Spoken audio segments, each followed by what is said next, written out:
উত্তর ইসরায়েলের আকাশে ড্রোন আতঙ্ক।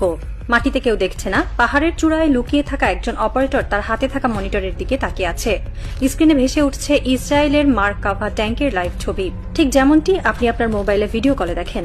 অপারেটর আঙুল চাপে, পরবর্তী মুহূর্তে ট্যাঙ্কটির উপরে ধোঁয়ার মেঘ। এটি আর বিজ্ঞান কল্পকাহিনী নয়, এটি বর্তমান যুদ্ধক্ষেত্রের বাস্তবতা। টিভি গাইডেড টেকনোলজি, যেখানে মিসাইলের অগ্রভাগে লাগানো লাইভ ক্যামেরা অপারেটরকে শেষ মুহূর্ত পর্যন্ত টার্গেট নির্বাচনের সুযোগ দেয়। পাহাড়ের আড়াল, ভৌগোলিক বাধা কিছুই প্রতিবন্ধক নয়। যে কোনো জায়গায়, যে কোনো সময় নির্ভুলভাবে আঘাত হানার নাম এই প্রযুক্তি।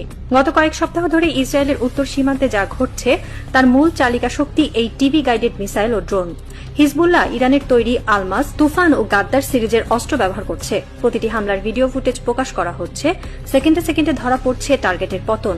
ইসরায়েলের আইডিএফ এর অত্যাধুনিক মার্কাভা ট্যাঙ্ক, এপিসি, এমনকি লজিস্টিক কনভয় সবকিছু এখন ক্যামেরার চোখের শিকার। সামরিক বিশ্লেষকরা বলছেন এই প্রযুক্তি যুদ্ধের পুরনো সমীকরণ ভেঙে দিয়েছে।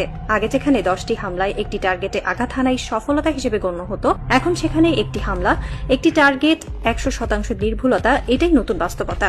ইসরায়েলের জন্য এটি অনাকাঙ্ক্ষিত, কিন্তু বাস্তবতা হল উত্তর সীমান্তে হিজবুল্লাহ আগের চেয়ে অনেক বেশি শক্তিশালী হয়েছে। আর এই শক্তির পেছনে রয়েছে ইরানের অস্ত্র ও প্রযুক্তি সহায়তা। ইরান শুধু নিজেই যুদ্ধ করছে না, তার প্রক্সি ফোর্সগুলোকে আধুনিক অস্ত্রে সজ্জিত করে যুদ্ধক্ষেত্রে পাঠাচ্ছে, আর ফলাফল ইসরায়েলকে ভাবাচ্ছে। ইসরায়েল যখন উত্তর সীমান্তের চাপ সামাল দিতে হিমশিম খাচ্ছে, ঠিক তখন লেবাননের সরকার হিজবুল্লাহর উপর চাপ দিতে শুরু করে।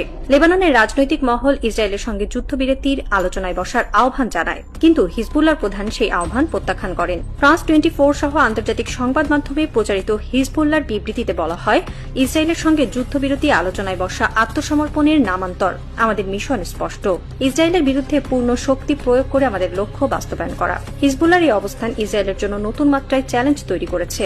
একদিকে গাজায় যুদ্ধ চলছে, অন্যদিকে উত্তর সীমান্তে হিজবুল্লাহর চাপ বাড়ছে। আর সবচেয়ে ভয়াবহ বিষয় হল, হিজবুল্লাহ এখন ইসরায়েলের সীমান্তের ভেতরেও গ্রাউন্ড অপারেশন চালানোর পরিকল্পনা করছে বলে গোয়েন্দা সূত্র জানিয়েছে। যদি তা ঘটে, তাহলে ইসরায়েলকে 2 ফ্রন্টে স্থলযুদ্ধ করতে হবে, যা দেশটির সামরিক সক্ষমতার সীমা পরীক্ষা করে দেখবে। যুদ্ধক্ষেত্রে হিজবুল্লাহ যখন সাফল্য দেখাচ্ছে, ঠিক তখন কূটনৈতিক মাঠেও বড় পদক্ষেপ নিয়েছে ইরান। মধ্যপ্রাচ্যের চলমান যুদ্ধ পরিস্থিতির মধ্যে যুক্তরাষ্ট্র ও ইসরায়েলকে বাদ দিয়ে একটি নতুন আঞ্চলিক নিরাপত্তা ও সামরিক জোট গঠনের আহ্বান জানিয়েছে তেহরান।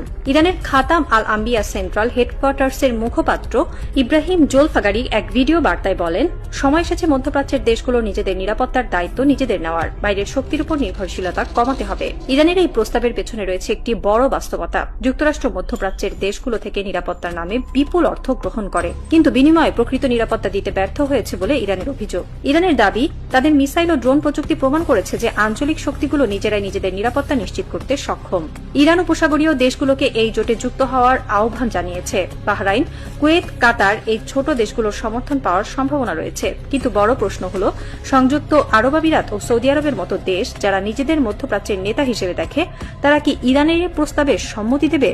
এই প্রশ্নের উত্তর এখনো স্পষ্ট নয়। তবে গুঞ্জন চলছে, কাতার গোপনে ইরানকে $6 বিলিয়ন অফার করেছে, শর্ত ইরান যেন কাতারের ভূখণ্ডে আক্রমণ না করে। এই গুঞ্জন সত্যি হলে তা ইরানের ক্রমবর্ধমান প্রভাবেরই ইঙ্গিত। যুক্তরাষ্ট্র দীর্ঘদিন ধরে ইরানের বিরুদ্ধে পদাতিক হামলার পরিকল্পনা করছিল। সেই পরিকল্পনার অন্যতম প্রধান কি পয়েন্ট ছিল কুর্দিরা। ইরাকের সাদ্দাম হোসেনের বিরুদ্ধে সিরিয়ার বিভিন্ন মিশনে কুর্দিরা যুক্তরাষ্ট্রের নির্ভরযোগ্য অংশীদার ছিল। ইরবিলে যুক্তরাষ্ট্রের সামরিক ঘাঁটিতে কুর্দি যোদ্ধাদের বিপুল পরিমাণ অস্ত্র ও প্রশিক্ষণ দেওয়া হচ্ছিল ইরানের বিরুদ্ধে ব্যবহারের জন্য, কিন্তু ইরান সেই পরিকল্পনা আগেই টের পেয়ে যায়। ইরবিলের কুর্দি অবস্থানগুলোতে কয়েক দফা ব্যালিস্টিক মিসাইল ও ড্রোন হামলা চালায় ইরান।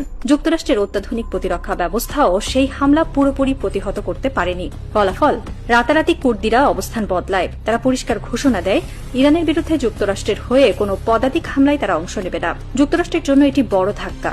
দীর্ঘদিনের পরিকল্পনা, বিপুল অর্থ ও প্রশিক্ষণ সবকিছুই ভেস্তে গেল। যদিও কুর্দিরা ইরানের হামলায় ক্ষোভ প্রকাশ করেছে, তবে সরাসরি সামরিক পদক্ষেপের পথে না যাওয়ার সিদ্ধান্ত ইরানকে আরও সাহস দিয়েছে। যুক্তরাষ্ট্র ও ইসরায়েলের জন্য কিছুটা স্বস্তির খবর এসেছে আফ্রিকা থেকে। উগান্ডার সেনাপ্রধান সরাসরি হুঁশিয়ারি দিয়েছেন, ইসরায়েলের বিরুদ্ধে যদি হামলা আরও বাড়ে এবং ইসরায়েলের অস্তিত্বের সংকটের তৈরি হয়, তাহলে উগান্ডা সরাসরি ইসরায়েলের হয়ে যুদ্ধ করবে। উগান্ডার এই ঘোষণা মধ্যপ্রাচ্যের যুদ্ধে নতুন মাত্রা যোগ করেছে। এতদিন এই যুদ্ধের পরিধি ছিল মধ্যপ্রাচ্যের মধ্যে সীমাবদ্ধ। উগান্ডার এগিয়ে আসা প্রমাণ করে এই সংঘাত আন্তর্জাতিক রূপ নিতে শুরু করেছে। যদিও সামরিকভাবে উগান্ডার সক্ষমতা কতটুকু সেটা ভিন্ন প্রশ্ন, কিন্তু কূটনৈতিক ও নৈতিক সমর্থন ইসরায়েলের জন্য মূল্যবান। উগান্ডার এই অবস্থানের পেছনে ধর্মীয় ও কূটনৈতিক সম্পর্ক বড় ভূমিকা রেখেছে। ইসরায়েল দীর্ঘদিন ধরে আফ্রিকার বিভিন্ন দেশের সঙ্গে কৃষি, নিরাপত্তা ও গোয়েন্দা সহযোগিতা বাড়াচ্ছে। উগান্ডা তারই প্রতিফলন। মধ্যপ্রাচ্যের মানচিত্র এখন 3 ফ্রন্টে বিভক্ত।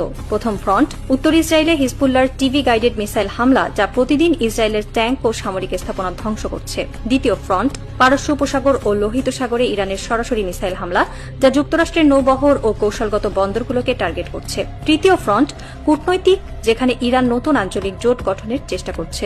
ইসরায়েল ও যুক্তরাষ্ট্র এই 3 ফ্রন্টেই চাপে রয়েছে। উত্তর সীমান্তে হিজবুল্লাহর হামলার মোকাবেলায় তারা সফল হতে পারছে না। কুর্দিদের হারিয়ে পদাতিক হামলার পরিকল্পনা ভেস্তে গেছে। আর ইরানের জোট প্রস্তাব উপসাগরীয় দেশগুলোকে ভাবাচ্ছে। ইরানের বিপ্লবী গার্ডের এক জ্যেষ্ঠ কর্মকর্তা নাম প্রকাশ না করার শর্তে বলেছেন, এটি এখনো শুরু নয়। চতুর্থ ফ্রন্ট খোলার অপেক্ষায় আছি। চতুর্থ ফ্রন্ট হবে সবার জন্য অপ্রত্যাশিত। কি সেই চতুর্থ ফ্রন্ট? কেউ জানে না। কেউ বলছে সাইবার যুদ্ধ, কেউ বলছে পারমাণবিক স্থাপনায় হামলা, কেউ বলছে সরাসরি তেল আবিবের ওপর ব্যালিস্টিক মিসাইল হামলা।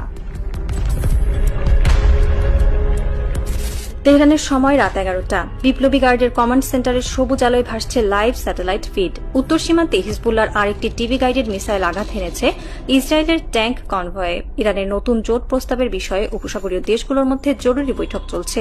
এসব কিছুই মোজতবার মাস্টার স্ট্রোক। তিনি একাই খুলেছেন 3টি ফ্রন্ট। তিনি একাই তৈরি করেছেন নতুন জোটের প্রস্তাব। একাই দেখিয়েছেন ইরান আর সেই ইরান নয় যে বহু বছর ধরে শুধু শান্তিপূর্ণ পারমাণবিক কর্মসূচির কথা বলেছে। ইরান আজ বলছে ভিন্ন ভাষায়, আর সেই ভাষা বুঝতে বাধ্য হচ্ছে বিশ্ব। আমেরিকার প্রেসিডেন্ট ট্রাম্প যখন বলছেন ইরান শেষের পথে, ঠিক সেই মুহূর্তে ইরানের মিসাইল আঘাত হানছে আমেরিকার ল্যান্ডিং ক্রাফটে। ইসরায়েলের নেতানিয়াহু যখন বলছেন আমরা জিতছি, ঠিক সেই মুহূর্তেই উত্তর ইসরায়েলের মেয়র আভিচাই স্টান কাঁদছেন ক্যামেরার সামনে। তার শহর ফাঁকা, তার মানুষজন পালিয়েছে, আর তিনি চিৎকার করে বলছেন এটা পরাজয়। কে জিতছে কে হারছে ইতিহাস বিচার করবে। কিন্তু আজকের বাস্তবতা, ইরান দাঁড়িয়ে আছে, আর দাঁড়িয়ে থাকার নাম ইরান।